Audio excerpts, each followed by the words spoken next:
The atmosphere shifts. The once booming optimism of Nigeria's elite is now underlined by paranoia. As the criminal empire deepens its roots, alliances begin to fray. Power struggles emerge as the criminals who once worked together now vie for control.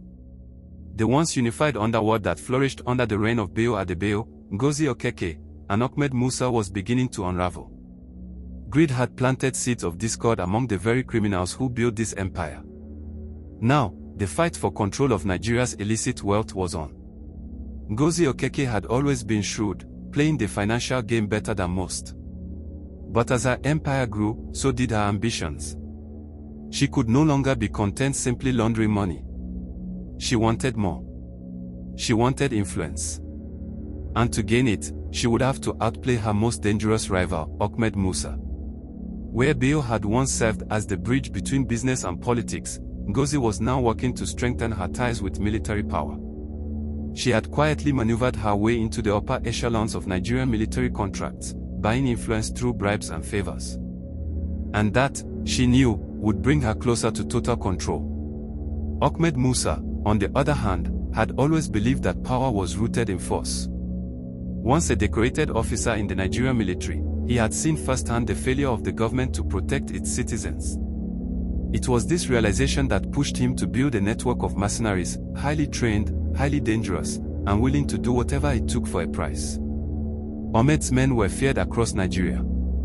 They operated in the shadows, taking on high-profile assassinations and orchestrating attacks on political opponents, business rivals, and anyone who posed a threat to the criminal empire. But the rise of Ngozi's financial empire was now seen as a direct challenge to Ahmed's influence. The battle for control of the underworld had become inevitable. Power struggles among the criminal elite quickly turned bloody. Ngozi and Ahmed's once allied forces now clashed in a fierce war for dominance. Bello Adebayo, caught in the middle, attempted to broker a peace deal. But in the world of crime, peace is often a temporary illusion. Bello knew that if the war between Ngozi and Ahmed escalated, it would threaten everything he had built. But he was no longer the man in control. As Ngozi expanded her influence into international banking and smuggling, and Ahmed fortified his military power, Bello found himself sidelined, a pawn in a game he no longer understood. Duro's investigation had been gaining momentum, but the closer he came to uncovering the truth, the more dangerous the game became. With his source dead, Duro found himself facing the harsh reality of Nigeria's criminal underworld, a reality where the truth was not just inconvenient, it was deadly. Duro knew he was being watched. Ahmed's mercenaries had found out about his investigation. The walls were closing in. But Duro had something they didn't expect, he had the truth.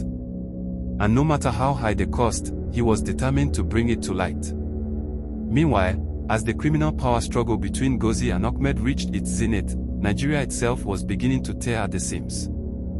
The violence spilled into the streets, and ordinary Nigerians found themselves caught in the crossfire of a war they could never have imagined.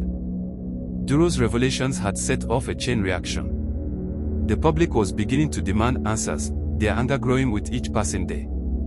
In the midst of this chaos, Ngozi took drastic measures to secure her position. She orchestrated a bloody coup that took out rival military leaders and solidified her grip on Nigeria's financial system.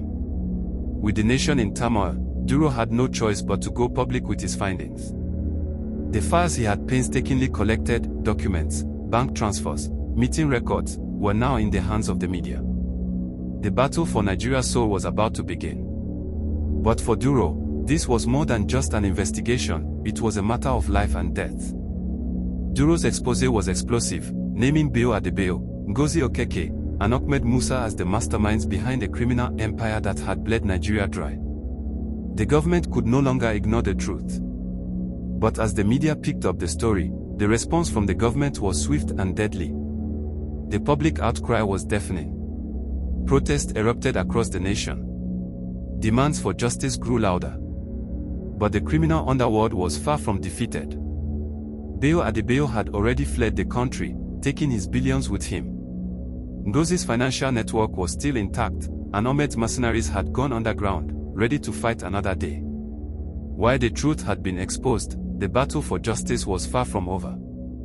The elite criminals who controlled Nigeria's future had been wounded, but they were not defeated.